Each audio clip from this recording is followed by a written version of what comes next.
Do you remember I showed you this magazine, which I bought when I was in America?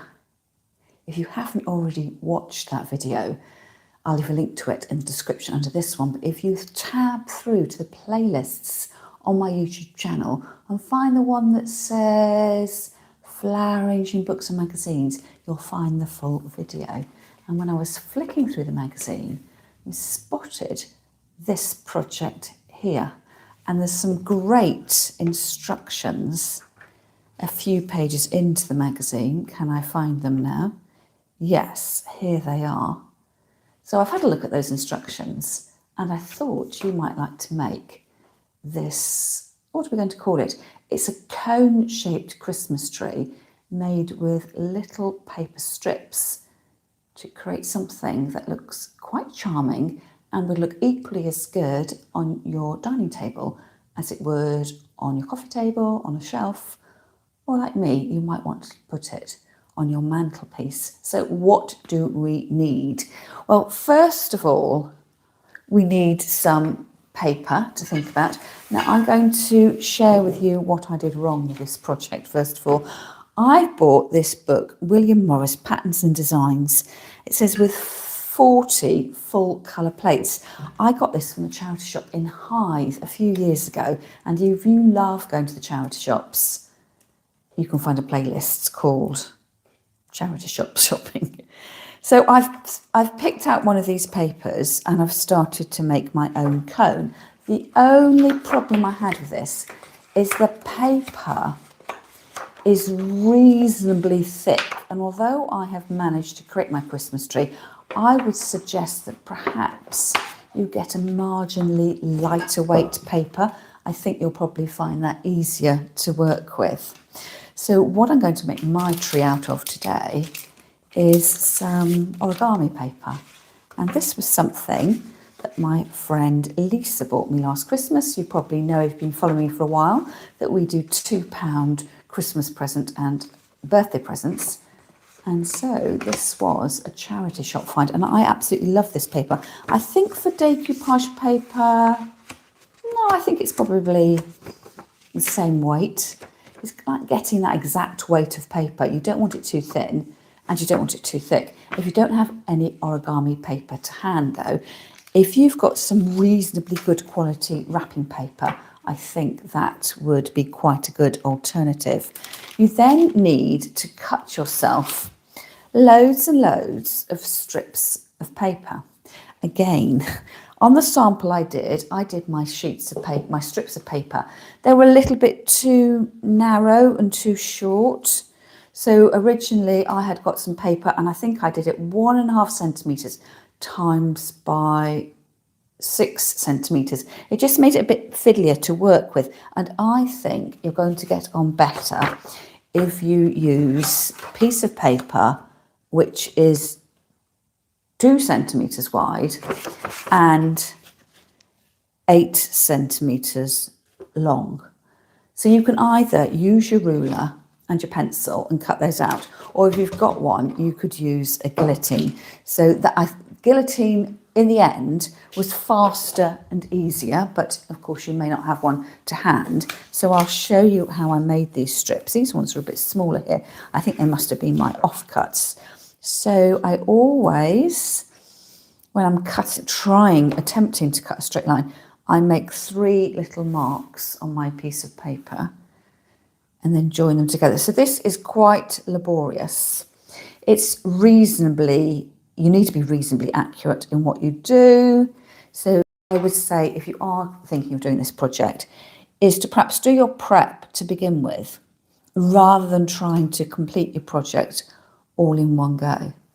So I know that is 2 centimetres wide, and then using a nice sharp pair of scissors, cut as straight as you can along that line in long, even strips, and then measure off your 8 centimetres.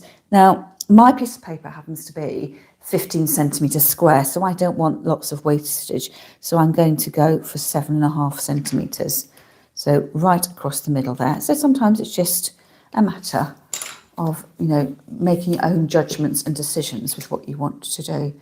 So you're going to end up with lots of paper, which are approximately 2 centimetres wide and 8 centimetres long.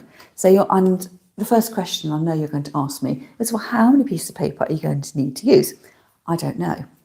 It all depends on how big you want to make your cone and how closely you put these little, well, these are going to become the leaves of branches, and how closely you space them together. So I would say you're better off choosing a paper that you've got lots of.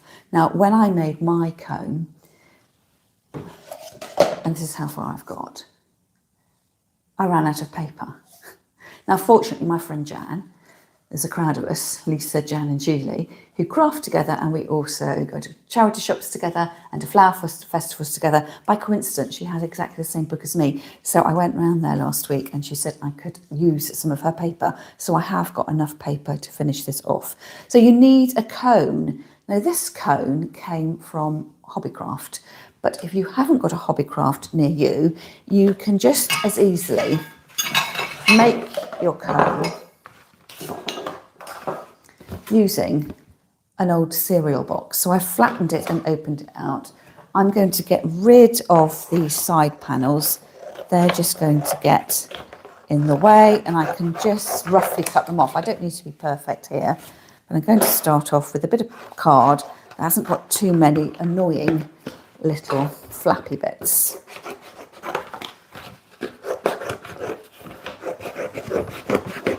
So I've chosen some card that is colourful on one side. Well, I haven't so much chosen it if I use what I've got to hand.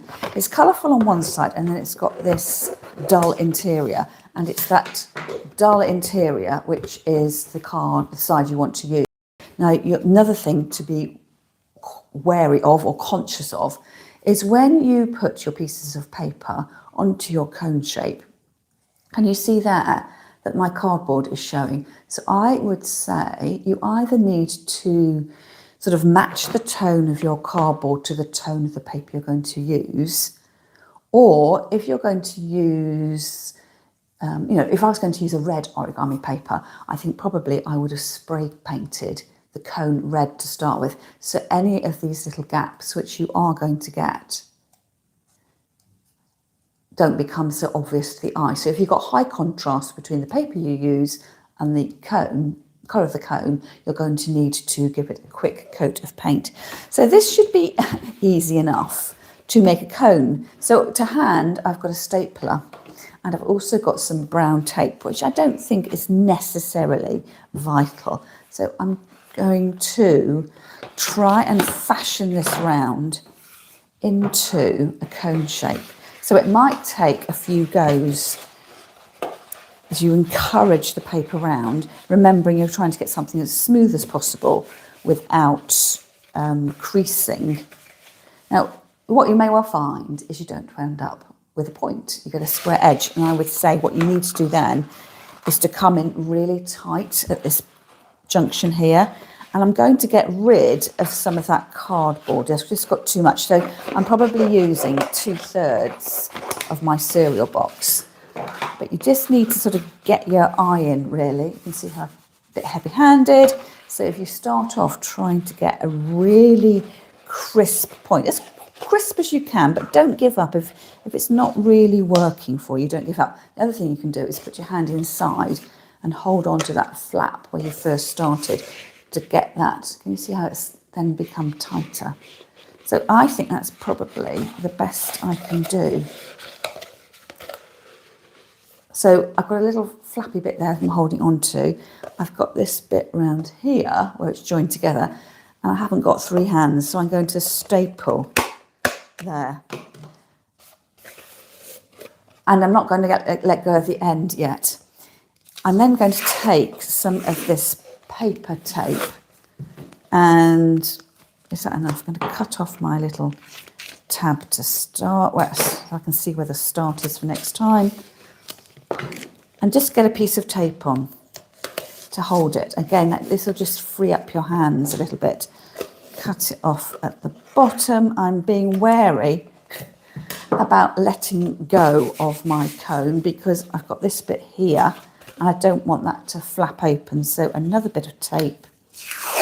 Probably easier to do this if you've got a friend with you, or of course you could go and buy yourself a cone, but sometimes it's not always easy, is it, to get out to the shops, or you have an idea you want to do something and you want to get on with it straight away. So I'm going to, I've cut it, I'm going to go like that. So it may well be that you're a neater worker than I am, and you might have retained your very crisp point at the top there, but it's just not playing for me today. So I'm going to leave that as it is.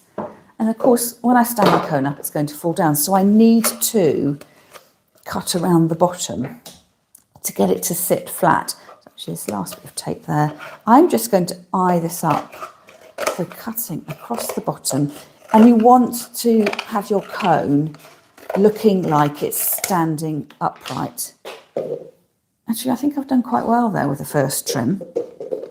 But it may be, depending on your cutting it, you might have got your cone just at a bit of a peculiar angle. You just need to trim it off until you're happy with what you've got.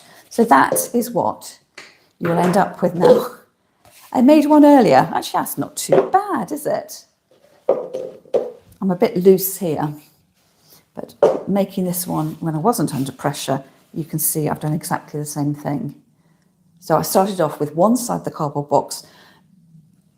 It's a bit like when you make a Swiss roll. You sort of do a dummy run first just to get the card to roll forwards. Trimmed off about a third of it, so you made the cone 2/3. That was just really so I hadn't got lots and lots of cardboard going round inside, just so it was easier to manipulate. A staple at the bottom to hold it, and then a strip of tape at the top. And then we're ready to go. So what we need to do next is get all your strips of paper 2 centimetres by 8 centimetres and start gluing them together. So over on the side here, I've got my glue gun ready, and what you're going to do is to get yourself you need to do lots of gluing at this point. So I'm doing this with a dab of hot glue at the end and rolling together. Now, when Jan and Lisa made their trees, they used Pritt Stick, the glue in a tube, and theirs worked just as well as mine did. So you're in a production line here, a dot of glue, and then fold it up. And then you'll end up with lots of pieces of paper. So let's start gluing those onto our form. So I'm going to start at the bottom and make circles of these little leaf branches. So a little bit of glue on the outside edge, on the back. And then when I start my first ones, I'm going to have them slightly overhanging, because when you get the tree sitting on your flat surface, you don't want to see the cardboard. I quite like the way that just sort of provided that skirt element. So this isn't a difficult craft at all. I'm going to unplug my glue gun so I've got more ease of using it. Of course, you need to find a work surface where you can have your glue gun and get sticking. So I'm lining up the bottoms because that's what's going to show. Hopefully, if you've been really accurate with your gluing, they'll end up the same size anyway. But what you want to make sure you do when you glue your little leaflets, the little branch pieces together, is you're not putting a hard fold in the bottom. Can you see they've got a little bit of give? So it's just the tops that you are gluing down. You're not flattening in your hands. So imagine I'm going round and sticking these on.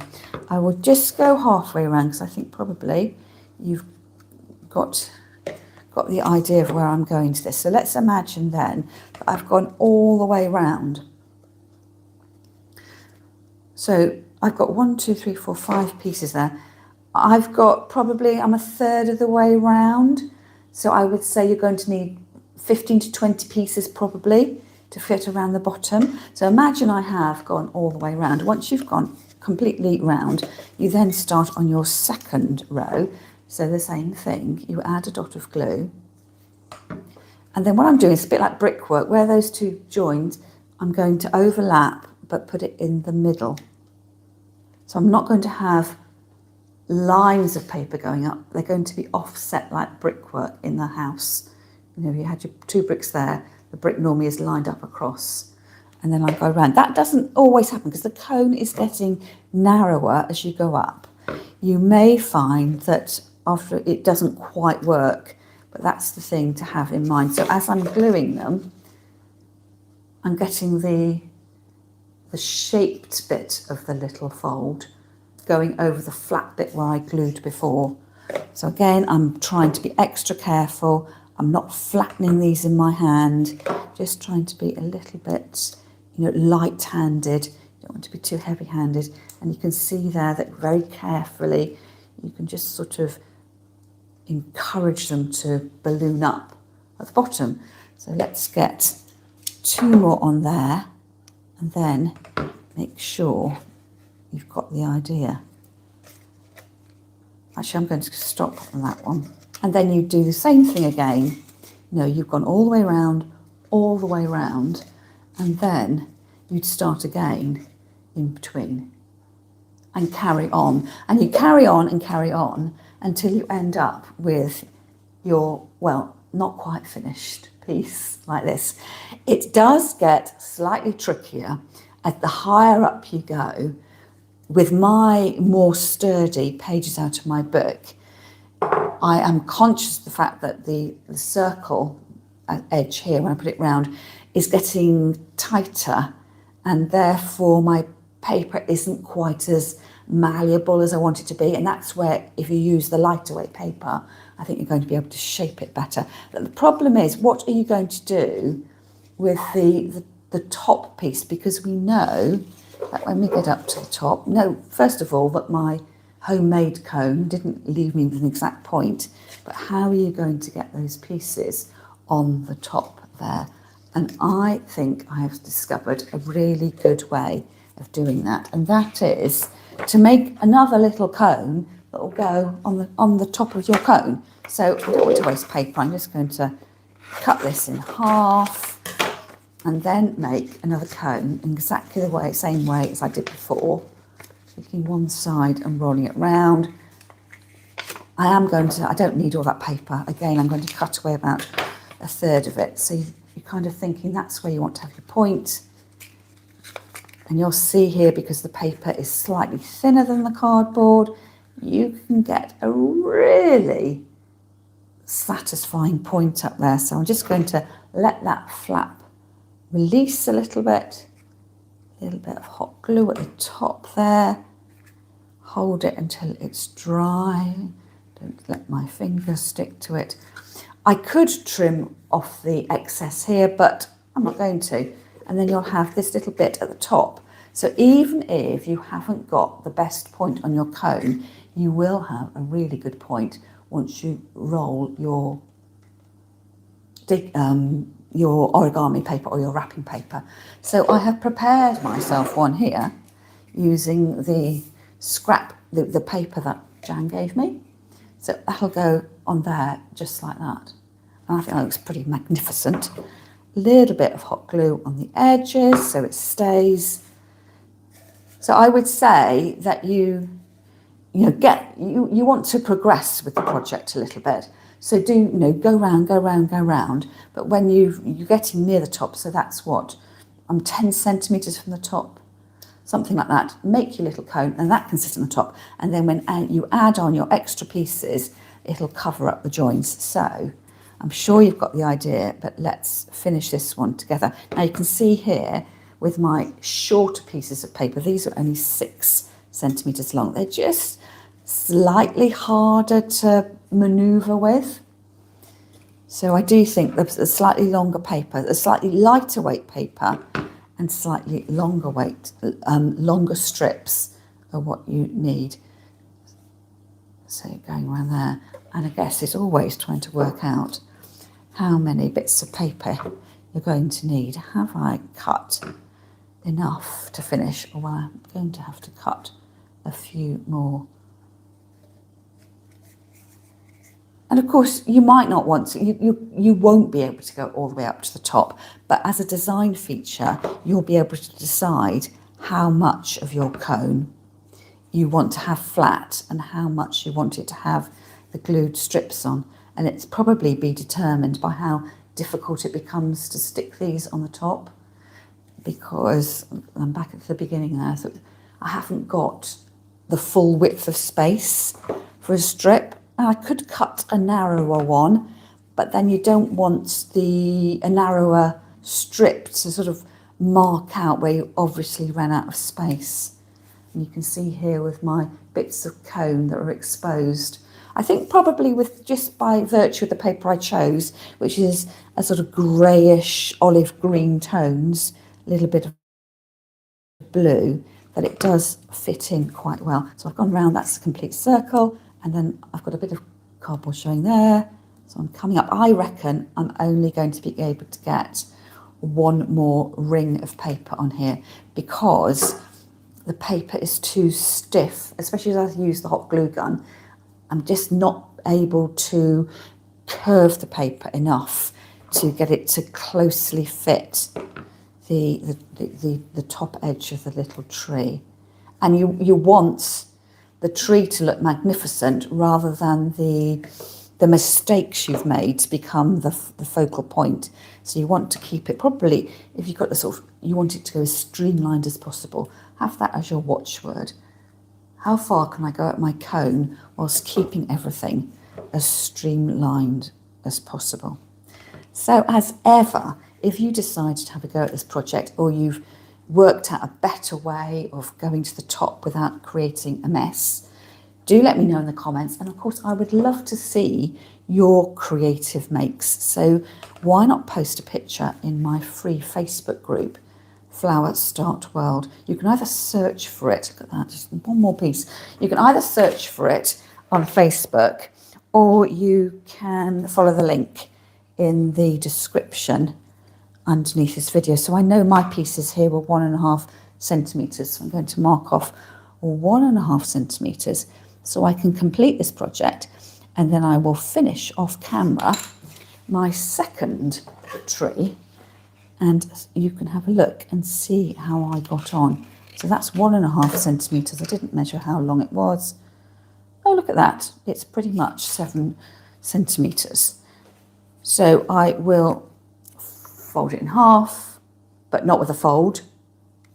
Match the two cut edges together, but don't fold that bit there. You want that to be a lovely full open piece, and that's what gives the fullness to your little tree. Actually, I think that's a bit long. It was a bit over 7 centimetres. I'm rushing. Trim that down there. A little bit of glue, and let's put that final piece there. So I just don't think I'm going to be able to manipulate my paper enough to get it to sit smoothly enough if I go any higher. So probably I'm left with 4 or 5 centimetres where it's just that cap that went on to the top. So what do you think about that? Quite a nice little project. So I shall be beavering away. It's a really grim day here today in the Kent, in the southeast of England. So I think I'm going to put the kitchen light on so I can see what I'm doing.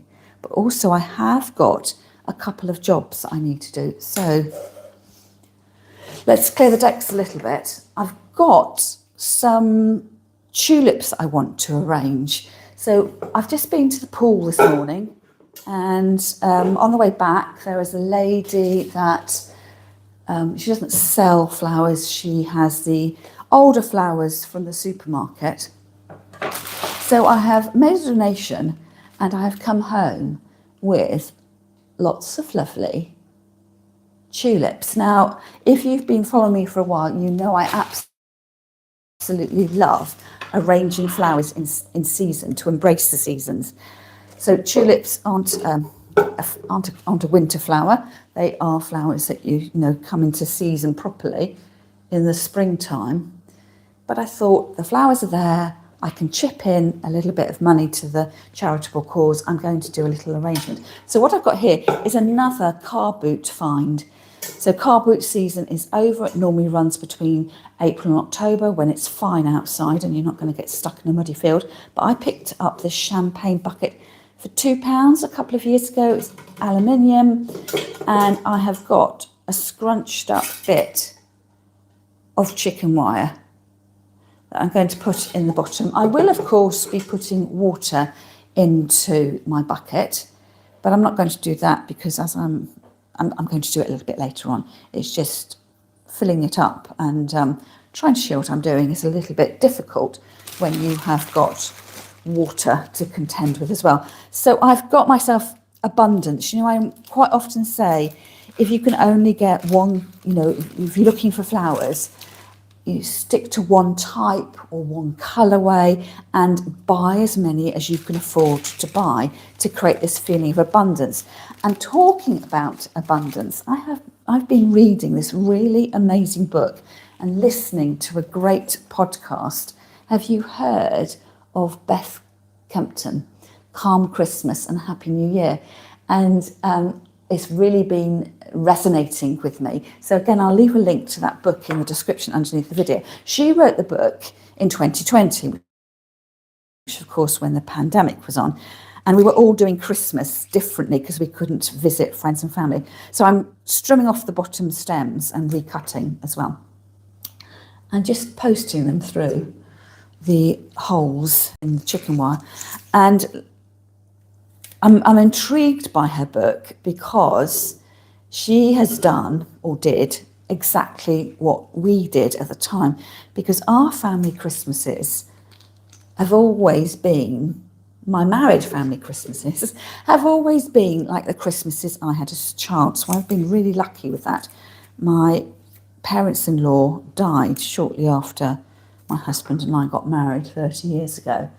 So we've never been, you know, I've never had that thing of going to one set, you know, going to my husband's parents and then going to mine and alternating it. We have always spent Christmas with my parents and the wider members of my family.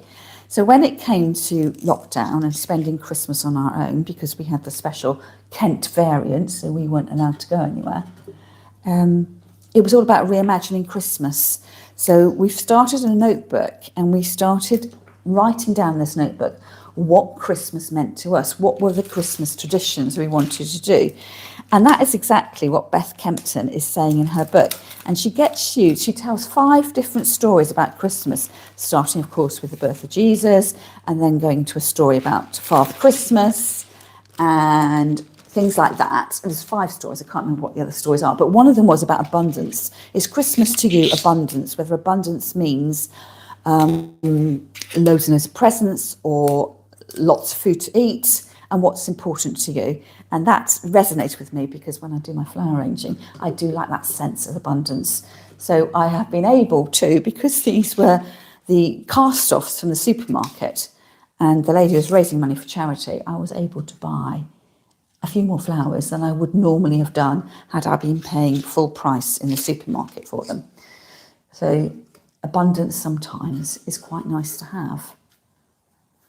So let me know in the comments how you're planning to spend your Christmas. There's all sorts of things. Actually, one of the stories is about traditions and heritage and how important were your own traditions. So I would say for me, they're really important. But I'm conscious of the fact that my traditions aren't my husband's traditions. And he might want to do things differently, but he's never particularly expressed that he does. So hopefully we have been having a Christmas that we all enjoy. So who do you call? Are you a Father Christmas fan, or is it Santa Claus in your house? Do you hang your Christmas stockings at the end of your bed, or do they get hung up on the fireplace? And my husband, I know, when he was young, he put a pillowcase at the end of his bed. And all the gifts he got were from Father Christmas. So in fact, it's the bit I don't understand, is that he didn't get any gifts from family because everything was from Father Christmas. Whereas my tradition is, we actually, when we were much younger, hung a sock, the long school socks at the end of the bed. And the presents got in there were, we always had an orange and an apple and a shiny coin and a little tube of Smarties, and then whatever else. And that was what Father Christmas gave us. And then after we'd been to church, we came home and had breakfast. And then we opened the presents under the tree. And we always opened them. My dad would hand them out and read the label. We'd all ooh and ah and say, oh, it's just what I wanted. And it would quite often take up until lunchtime before we'd opened everything. So that really is my quintessential Christmas. But you soon come to realise that every family does things differently. And you notice this as well when your child goes to school, that some children do get everything from Father Christmas. And trying to explain to your own child why Father Christmas didn't bring them an iPad is quite tricky to do. I'm conscious with these flowers here. These are the gorgeous parrot tulips. That's probably gone over, but it's gorgeous. And the tulips will carry on growing, which is why I'm taking off quite a lot from the stem, because the stems have dried out and they've been out of water for a while. And also I'm sort of cutting them short because I know once I've added water in here and they start to perk up, that they will actually continue to grow. And then I quite like tulips as they start to dry out. I quite like dead flowers too. Don't tell anybody. So I'm quite prepared that this might sit here from now till Christmas, and it will be beautiful to start with, and then it will get a bit more wayward because the tulips will have perked up and they will definitely be longer, and they will certainly have been searching out the light. So if you have got a sunny vantage point, you'll suddenly find that all your flowers have scooted off in one direction. So there we have it. A nice little bit of cheer on this rather grey November morning. Well, that's all from me for now. I hope you do send me your photographs of your Christmas cones and your latest flower arranging projects. So don't forget to click the link and join my free Facebook group, Flower Start World. And I'll see you again another time.